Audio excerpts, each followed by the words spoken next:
What's good? Welcome back to the spaceship. My name is the letter C, and the day has finally come. If you've seen some of my past videos, you've noticed that it's been hard to screen record and make beats at the same time because my computer can't really handle everything that I'm doing at once, and it's time to get a new one.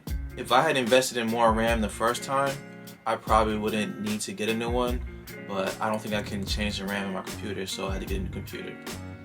And I chose the Mac Mini, and I put a poll on Instagram saying, should I get the Mac Mini M1 or should I get the Mac Mini Intel version? A lot of people went with the M1, I guess because it's the newest, fastest thing going on right now for Apple. But I wanted to purchase the Intel because I knew that all my stuff would work exactly the way it's working on my current laptop, and I could max out the RAM to like 64 gigs if I wanted. But it will be like twice as much the cost for an M1. And I was trying to save some coins because I've been spending a lot of money already. And with the M1, it's new, it's fast, things work a certain way. It's gonna be better for Apple in the future, but all my plugins won't work.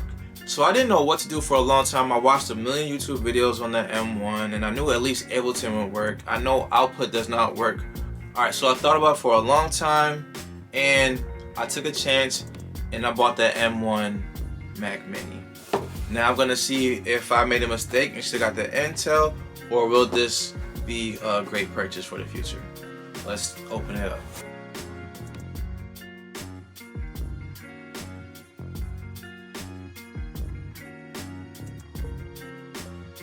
Alright, so opening up Mac Mini. This is my first one. I never had one before.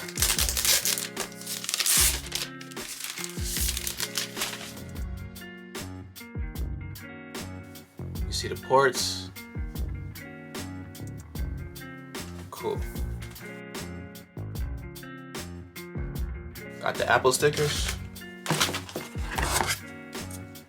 Cord. And that's it.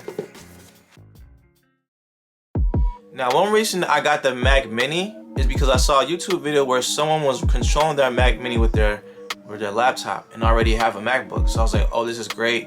I don't have to get a desktop or get a screen or all this other stuff. I can just use my laptop and control it. Now, if you saw that video as well, or if you're planning to control your Mac Mini with your laptop, I want to tell you that you can't do it. Well, let me just say, maybe you can set it up eventually to work the way that guy had it. But for me, as soon as you turn your Mac Mini on, it looks for your mouse and it looks for your keyboard. You can't do anything. You cannot set it up with the MacBook at all. At least for the setup, you cannot set it up with a MacBook at all. You need a mouse. So I didn't have a mouse, so I had to go buy one. I bought a trackpad, which is pretty dope. And then I bought a wireless keyboard. And I want to tell you, even though I had a wireless keyboard, it still would not set up, and I was stuck at the setup screen. I went and bought this one from Walmart. I forgot how much it was, like $15, something like that. I don't know. I went and bought this because this is a wired keyboard, and I hooked this up to my Mac Mini, and I was able to finish my setup. After the setup, then you can start using your Mac and set everything up. But that's like something that a lot of people don't, well, at least I didn't know, and maybe you didn't know as well, but that's just one thing. So be careful with that if you're trying to use your Mac Mini with your laptop. I have not tried to control it with my laptop yet because I just haven't felt the need to, but I found an old TV, hooked it up to that, and we're good to go. I've made beats on it. I've had a couple crashes, not like a ton of crashes, but like certain things I was trying to do, like trying to open up. When I try to open up certain plugins that just won't open up, that'll make it crash. But overall, my workflow is pretty much the same. I've only edited a few videos on my Mac Mini, and I haven't done anything too strenuous, but I don't know how much faster it is yet, but it might be a little faster than my MacBook, definitely. So that's always a plus if it can render your files faster. Most of my stuff that was working works now. I think there were more problems initially. I was told that output plugins would not work with the new M1 chip, and they do. All of them work, so you're good with that. My Apollo, that works now. All set up. I use that as my interface and everything. You probably already seen videos of people using Ableton. That's what I use for my main DAW. MPC Beats works as well. The only programs that aren't really working for me are like third-party plugins I had, like Glitch. I haven't gotten that to work for me yet. And there are a couple other third-party plugins that just won't pull up.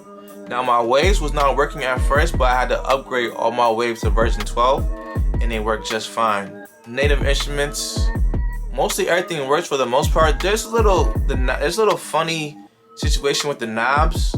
When I'm trying to turn a knob, is acting weird. I don't know what that is.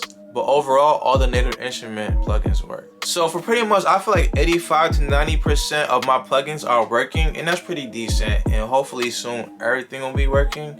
But pretty much everything I need, I'm making it work with what I got. But I just wanted to make this video to let people know, like other producers who are out there that want to upgrade their systems, not sure if they could or should or not. You definitely can, and most of your stuff should work. If you need like a full description of all the plugins I use, just let me know and I'll make that chart or something so you can see. So any producers out there, you don't have to be afraid of upgrading to the new M1 chip, alright? Just want to let you guys know. Please make sure you guys like, subscribe. Got more videos coming soon, okay? Alright, peace.